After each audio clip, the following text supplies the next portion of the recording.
Sir, locate Chatterjee द्वारा राष्ट्रपति जी के अभिभाषण धन्यवाद पे रखा गया प्रस्ताव का मैं समर्थन करता हूं। सभापति महोदय, अब सारे माननीय सदस्यों को सुनने के बाद में और राष्ट्रपति जी का अभिभाषण पढ़ने के बाद में मैं चाहूंगा कि 6.5 साल पहले इंग्लैंड के लंदन में जो गार्जियन पब्लिश हुआ उसकी मैं 4 लाइनें पढ़ना चाहूंगा कि जिस हिसाब से पिछले 6.5 सालों में एक शासन दिया गया, पारदर्शी शासन दिया गया, और तो गार्जियन ने 6.5 साल पहले जो लिखा, इंडिया एडिटोरियल है उसका, India another ट्राइस with destiny. This was printed in the Guardian, London on May 18, 2014.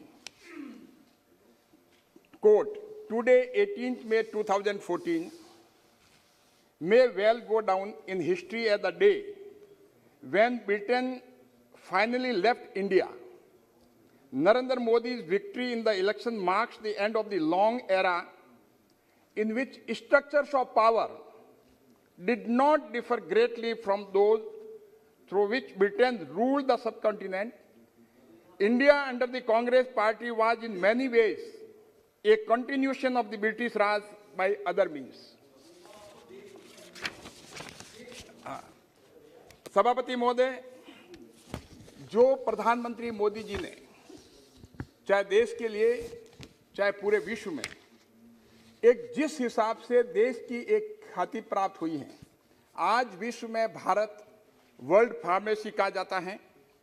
चाहे शुरू में मेडिसिन भेजने की बात हो, हाइड्रोक्सी क्लोरोक्विन और पैरासीटामोल 150 देशों को, हम सोच सकते हैं कि हमारा आउटरीच जो है कितनी प्रधानमंत्री मोदी जी के नेतृत्व में बड़ी हैं। और उसके साथ साथ मेडिकल डिवाइसेस, चाहे फेस मास्क हों, फेस शील्ड हों, वेंटिलेटर हों, असेंशियल सर्जिकल डिवाइसेस हों, अब जो है देश एक समय था इंपोर्ट करता था, अब इन चीज़ों को एक्सपोर्ट करने लगा। जहाँ तक वैक्सीन की बात है, ये बड़ी खुशी की बात है देश के लिए और देशवासियों के लिए कि प्रधानमंत्री जी के नेतृत्व में जो काम हुआ वैक्सीन का मैन्युफैक्चर यहाँ होने का, तो हमने 17 कंट्रीज जो हमारे पड़ोसी देश हैं और हमारे फ्रेंडली नेशन हैं उनको हमने सप्लाई किया है और ट्रेनिंग प्रोग्राम भी जो हैं उनके लिए रखे हैं।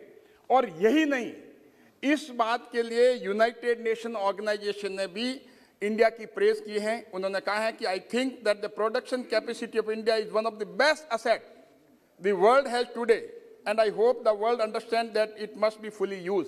ये यूनाइटेड नेशन और ब्राजील के राष्ट्रपति ने, क्योंकि हमारे कई मित्र हैं उनको तकलीफ हो सकती है, उन्होंने अपना ट्वीट किया और जिस हिसाब से संजीवनी बूटी हनुमान जी जो लक्ष्मण जी के लिए लेके गए और उन्होंने अपने ट्वीट में हनुमान जी को पवन पुत्र हनुमान के रूप में उनको दिखाया गया और हिंदू गॉड के लिए अपने लिए ये बहुत बड़ी बात है। और यही नहीं, मैं ये भी बताना चाहूँगा, वर्ल्ड हेल्थ ऑर्गेनाइजेशन के डॉक्टर टेड्रोस जो हैं डायरेक्टर जनरल, उन्होंने भी भारत को धन्यवाद दिया। और यूएस स्टेट डिपार्टमेंट का तो मैं कोट बताना चाहूँगा कि अमेरिका जैसे देश जो कि महाशक्ति हैं, उन्होंने भारत के लिए क्या कहा, we applaud India's role in global health, sharing millions of doses of COVID-19 vaccine in South Asia. India's free shipment of vaccine began Maldives, Bhutan, so on so that India a true friend using its pharma to help the global community. तो हमारे लिए बहुत बड़ी बात है, एक गर्व की बात है। और इसके साथ साथ जिस हिसाब से इंडिया का और ग्लोबल जो भारत में कोविड को जो जिस हिसाब से मैनेजमेंट हुआ, वो पूरे विश्व में बड़े बड़े देश, बड़ी बड़ी शक्तियां, चाहे अमेरिका हो चाहे इटली हो, वो मैनेज नहीं कर पाए। और हमारी डेथ रेट, क्योंकि टाइमली जो एक्शन लिया है वो अपना आप में एक बहुत बड़ा था। मैं ये भी बताना चाहूँगा सभापति महोदय जी, जिस हिसाब से पूरे विश्व में, चाहे गल्फ कंट्रीज में हो, चाहे यूरोप में हो, चाहे अमेरिका में हो, पूरे विश्व में हमारे जो चाहे मजदूर हों, चाहे किसी तरह के लोग हो, पूरे स्टैंडर्ड थे। करीब 40 लाख लोगों को वंदे भारत मिशन के तहत यहाँ लाया गया और 1,10,000 लोगों को जो विदेशी थे उनको उनके वापस उनके देश में भेजा गया। जो हमारे स्टैंडिंग कमेटी होती है पार्लियामेंट की, वो basically they stand in the shoe of the parliament. जो स्टैंडिंग कमेटी कहती है ये माना जाता है कि पार्लियामेंट कहती है। तो मैं बताना चाहूंगा कि होम अफेयर्स की कमेटी जो हमारे हैं उसके चेयरमैन हमारे कांग्रेस के माननीय member of parliament Anand Sharma ji हैं, और उस स्टैंडिंग कमेटी में सभी पार्टी के लोग होते हैं। उन्होंने अपनी रिपोर्ट में पूरा कोविड का मैनेजमेंट के गवर्नमेंट के द्वारा किया गया है उसकी प्रशंसा की गई है। मैं उसमें से कोट बताना चाहूंगा, और रिपोर्ट में management of covid pandemic and related issue committee observe the committee observed that the several steps were taken much ahead of what many other countries took subsequently for screening of travelers and passengers coming from abroad into India. The committee appreciates the efforts made by the government for the management of the COVID-19 pandemic. The lockdown gave the country time to ramp up its public health infrastructure, build the capacity of hospitals and healthcare workers, and cooperative federalism to serve. Committee ने फिर observe किया, the government ensured the availability of all essential commodities. The government announced the Pradhan Mantri Garib Kalyan Yojana, wherein targeted relief was for the most vulnerable section of the society. Since the crisis was unprecedented, the overall plan for its management was coordinated through meetings of the Prime Minister with Chief Minister and Administrator and other high-level meetings involving senior officers of the center and the state. The steps were taken to ensure that the poor people in both urban and rural areas are not deprived of any benefit of social security, food and shelter as announced by the government. इस report के बाद में जहां तक Covid management के बारे में बात करनी है तो मैं ये कह सकता हूं कि पूरी पार्लियामेंट की तरफ से, अगर कमेटी ने कहा तो पूरे पार्लियामेंट ने जो है कोविड मैनेजमेंट के लिए सरकार की, हमारे प्रधानमंत्री जी की, पूरे जो कि मल्टी पार्टी कमेटी हमारी होती है, तो उससे ऊपर उठ करके मैं कमेटी को इस बात के लिए धन्यवाद देता हूं कि उन्होंने कोविड मैनेजमेंट के लिए हमारे प्रधानमंत्री जी और सरकार की बहुत जबरदस्त प्रशंसा की। और यही नहीं, मैं हेल्थ कमेटी की बात करता हूं जिसके chairman professor doctor Ram Gopal ji हैं जो समाजवादी पार्टी से आते हैं। उन्होंने भी अपनी रिपोर्ट में कहा है कमेटी ने, पीएम जन आंदोलन, the committee appreciate the PM's call for जन आंदोलन against pandemic. The committee agrees that the pandemic COVID-19 can be contained and controlled by adhering to the COVID appropriate behavior across the country, and therefore each state government must make their best effort to live up to the objective of the Jan Andolan. The strategic approach, the committee observed that after a steady increase in number of COVID cases across the country, there has been a downtrend in COVID cases. तो मैं कह सकता हूँ, चाहे हमारे home की committee हो और चाहे हमारे हेल्थ की कमेटी हो, दोनों कमेटी जो कि ये माना जाता है कि उनके द्वारा कोई बात कही जाती है तो पूरे पार्लियामेंट के द्वारा कही जाती है, तो कोविड के मैनेजमेंट के बारे में सरकार की बुरी बुरी प्रशंसा की है। सभापति महोदय, जहां तक कोविड के टाइम में पूरा का पूरा हमारे प्रधानमंत्री जी के द्वारा विश्व के जितने भी जो कंट्रीज हैं, चाहे सार्क लीडर समिट हो, चाहे extra ordinary G20 virtual summit हो, चाहे ग्लोबल वैक्सीन अलायंस हो, चाहे नॉन कॉन्टैक्ट ग्रुप हो, हर तरह से किसी न किसी तरह रूप में जो है उनसे इनफॉर्मल फॉर्मल मीटिंग होती रही है। और जहाँ तक इंटरनेशनल आउटरीच की बात है, हमारे संबंध जो हैं, चाहे अमेरिका हो, जापान हो, ऑस्ट्रेलिया हो और इंडिया, चारों मिला के जो क्वाड जिसको हम कहते हैं, वो भी हमारे संबंध जो हैं प्रगाढ़ हुए हैं। और गल्फ कंट्री जो हमेशा पाकिस्तान का फेवर लेती थी, चाहे सऊदी अरबिया हो, चाहे यूनाइटेड अरब एमिरेट हो, तो पर्शियन गल्फ एक ऐसा पोर्शन था जिसमें हमारी आउटरीच बहुत कम थी और हमें हमेशा पाकिस्तान के जो हमेशा हमें एक अलग तरह से देखा जा रहा था। लेकिन प्रधानमंत्री जी की जो डिप्लोमेसी है, स्ट्रेटेजिक जो अप्रोच थी, उस वजह से ये कंट्रीज भी जो है हमारे साथ हैं और पाकिस्तान को एक अलग थलग कर दिया गया। और जिस हिसाब से प्रधानमंत्री जी की योजना, प्रधानमंत्री जी का दूरदृष्टि, look east act east policy जो है, वो साउथ ईस्ट एशिया, चाहे साउथ चाइनीज सी हो, चाहे हमारे पैसिफिक ओशियन हो, चाहे इंडियन ओशियन हो, जितने भी उनमें कंट्रीज हैं, हमारे जो संबंध हैं वो मजबूत बने हैं।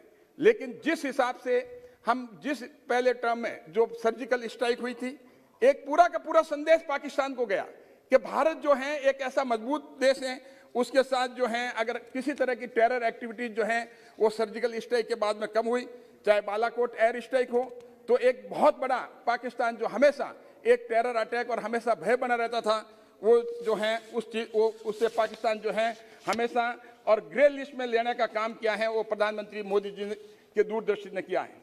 जहां तक चाइना की बात है, 72 डेज डोकलाम में जो स्टैंड, जो लगातार जो एक चट्टान की तरह प्रधानमंत्री जी जो है फॉर्म खड़े रहे, वो अपना आप में एक बहुत बड़ी बात है। और मेरा मानना है अगर कोई कांग्रेस की उस समय की सरकारें होती तो हो सकता है कि वो विड्रॉ कर लेती, क्योंकि उनको डर रहता कि कहीं वॉर नहीं हो जाए। और जहां तक गलवान वैली की बात है, वहां पर भी जो फेस ऑफ हैपन हुआ, हमारे 20 सैनिक ने हमारे शहीद हुए, लेकिन चाइना के जो हैं लगभग अनइन्फॉर्म्ड सोर्सेज बता रहे हैं 50 से जो हैं उनके बाहर जो हैं सैनिक की कैजुअलिटीज हुई। तो हम कह सकते हैं कि इस पीरियड में जो प्रधानमंत्री जी की दूरदृष्टि है वो देश के लिए और विश्व स्तर में भारत का मान और सम्मान बढ़ा है। जो हमारे कांग्रेस के नेता राहुल गांधी जी ने बार बार जिस समय जब भी देश परेशानी में होता है तो वो ट्वीट कर करके कहते रहते हैं कि देश की स्थिति जो पिछले 6.5 साल से वीक हुई है और वल्नरेबल हुई है। लेकिन मैं बताना चाहता हूं, देश जो है हमारे संबंध विश्व में प्रगाढ़ हुए हैं, हमारा कद विश्व में बढ़ा है। हमारे नियमित शिखर सम्मेलन प्रधानमंत्री जी करते थे, कोविड के वक्त अनौपचारिक भी बैठक होती थी, और चाइना पाकिस्तान इकोनॉमिक कॉरिडोर के बारे में पहले बात नहीं होती थी, अब हम बात करते हैं। और चाइना बेल्ट एंड रोड की बात हम करते हैं। साउथ चाइना सी में हमारी पोजीशन मजबूत हुई है, और यूनाइटेड नेशन ऑर्गेनाइजेशन में पाकिस्तान को हमने अलग थलग करने का हमने काम किया है। लेकिन हमारे एक तरफ राहुल गांधी जी अपने ट्वीट करके कहते हैं अक्टूबर 2020 को कि हमारी सरकार होती तो हम चाइना को उठा के फेंक देते, चाइना को 15 मिनट के बाद में उसको फेंक देते। लेकिन मैं बताना चाहूंगा कि ये इस तरह का स्टेटमेंट जो है, ये एक ऐसे स्टेटमेंट है जो कि पूरा देश जो है इस तरह का जब मामला होता है तो एक स्टेटमेंट नहीं आना चाहिए। लेकिन मैं इसके साथ साथ ये भी बताना चाहूंगा कि ओबामा जी ने कि किस हिसाब से उनके बारे में लिखा है, क्योंकि अभी अधीर रंजन जी कह रहे थे कि आप मोदी जी के बारे में बात करते हो, आप अपने लीडर के बारे में बात करते हो, हमारे लीडर के बारे में बात ही नहीं करते। तो मुझे ध्यान आ गया, मुझे कहा कि मैंने सोचा कि राहुल जी के बारे में भी मुझे बताना चाहिए, बोलना चाहिए, नेहरू जी के बारे में भी बोलना चाहिए। तो मैं बता दूं कि ओबामा जी ने अपने किताब में ए प्रोमिस लैंड में मैं 4 लाइन कोट करना चाहता हूं। उन्होंने क्या लिखा, quote, Rahul Gandhi has a nervous uninformed quality about him, as if he were a student who had done the coursework and was eager to impress the teacher but lacked either the aptitude or the passion to master the subject. और यही नहीं sir, और यही नहीं sir, ये तो America के राष्ट्रपति ने लिखा सर, विश्व के सबसे बड़ा शक्तिशाली देश है, उन्होंने लिखा है। मैं इसीलिए वापस कह रहा हूं कि उन्होंने मुझे तो अधीर रंजन जी आदेश दे के गए कि आप जो हैं हमारे नेताओं के बारे में भी बताएं, तो इसीलिए मैं बता रहा हूं। दिल्ली एयरपोर्ट में मिल रहा है। I mean, he is saying what a former president of America quoted. इसमें गलत क्या है? सर मैं कहना चाहता हूं, मैं ये कहना चाहता हूं, और सर मेरा टाइम,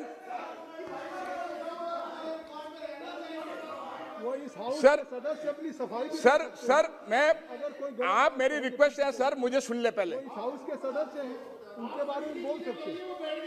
तो उन्होंने कहा कि मैं ये बताना चाह रहा हूं सर कि सियाचिन, एक मिनट, अरे सर बैठिए, सियाचिन ग्लेशियर के बारे में, और मनमोहन सिंह जी की सरकार जब थी, सियाचिन ग्लेशियर के बारे में उसको वहां से डीमिलिटराइज करके सेना वापस लेने की सोच ली थी, और वो गुड गेस्टर के रूप में पाकिस्तान को देने की सोच ली।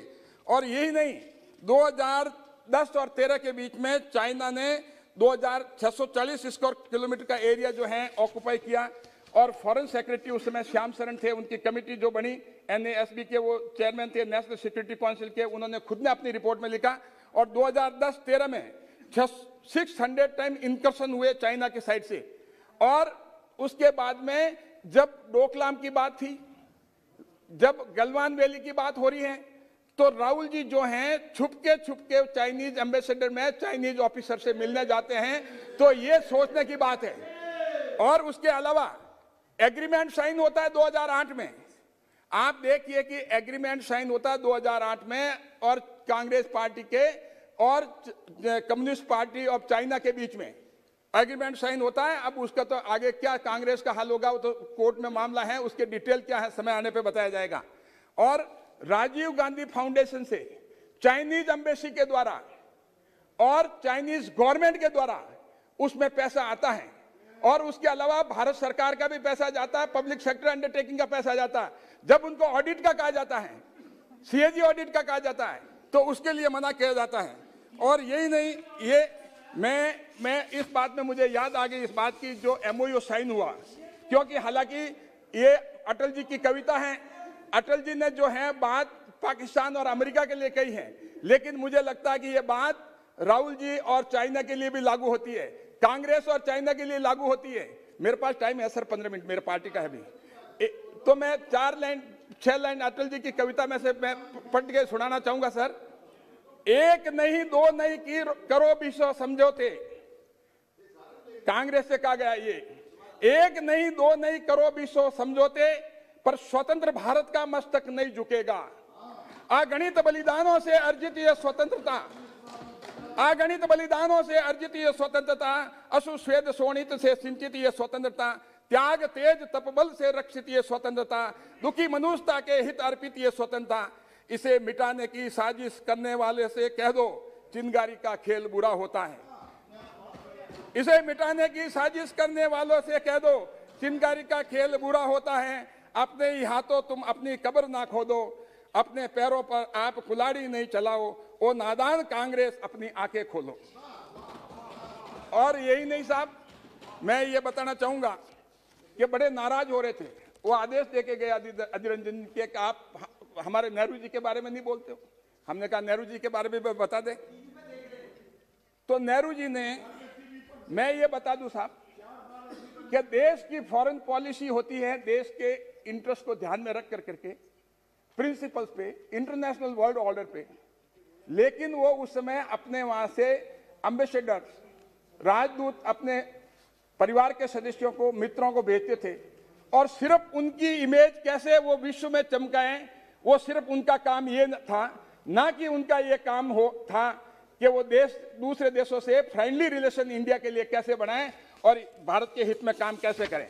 और यही नहीं, 1962 का वार एक ऐसी लड़ाई थी जिसको भुलाई नहीं जा सकती, लेकिन उसके लिए हम वो कहते रहे हिंदी चाइनी भाई भाई, लेकिन जब permanent United nation security council के लिए परमानेंट मेंबरशिप की बात आई, उन्होंने थाली में रख करके चाइना को दे दिया।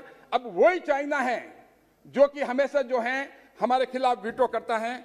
और यही नहीं, प्रधानमंत्री जी ने जो है, मोदी जी ने अभी जो हमारे यूनाइटेड नेशन सिक्योरिटी काउंसिल के जो टेम्पररी मेंबरशिप के लिए उनकी डिप्लोमेसी से, उनकी वेरियस कंट्रीज में आउटरीच होने की वजह से 193 कंट्रीज में से 185 कंट्रीज ने इंडिया के फेवर में वोट दिया है, लेकिन चाइना जो हमारे खिलाफ रह रहा है। और जबकि अमेरिका एक समय, जो आज अमेरिका, जो ओबामा ने 2015 में कहा कि इंडिया के साथ में हमेशा परमानेंट मेंबरशिप के लिए साथ रहेगा। और यही नहीं, बाइडेन गवर्नमेंट भी जो है हमारे साथ हैं। और जब हम अभी सब with in 5 minutes I will conclude very sir, 1947 की वार की बात है। टाइम सर, आई विल, मेरे पार्टी का टाइम है सर, मैं 2 मिनट में कंक्लूड कर दूंगा, हो गया सर 2 मिनट में, और अब कंप्लीट भी है सर। 1947 की बात मैं करना चाहूंगा। Your party have a number of speakers. Yes, yes, we understand. You must understand. My party is not objecting, sir. We have no objection, but number of speakers. My party is asking me to address at least for 5 minutes. Please conclude within 2 minutes. Sir, Pakistan के हमलावर 1947 में कश्मीर पे उन्होंने हमला किया। हमारी सेना ने वहां के महाराजा हरि सिंह जी के कहने पे हमने वहां पर उनको वापस खदेड़ा। लेकिन उसके बाद में जब हम जीते हुए थे, लेकिन वहां पर यूनाइटेड नेशन सिक्योरिटी काउंसिल में वहां मामला ले गए और कश्मीर को अटका दिया।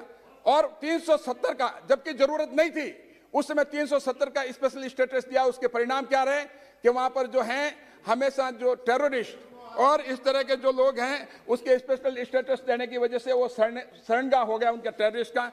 तो इस वजह से हमेशा हमारे लिए प्रॉब्लम रही। और जहां तक हमारी फोर्सेज जो हैं और सीज फायर की वजह से हमेशा प्रॉब्लम रहने की वजह से वहाँ एंटी नेशनल एलिमेंट जो हैं वहाँ पर रहें।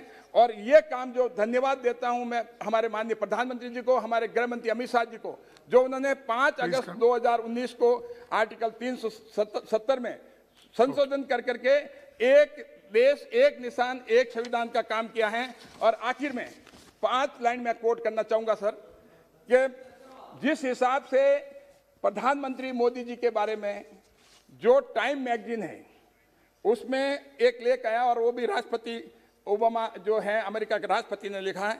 Article was titled as India's reformer in chief. He said, as a boy Narendra Modi helped his father sell tea to support their family. Today, he is the leader of the world's largest democracy, and his life story, from poverty to prime minister, reflects the dynamism and potential of India's rise.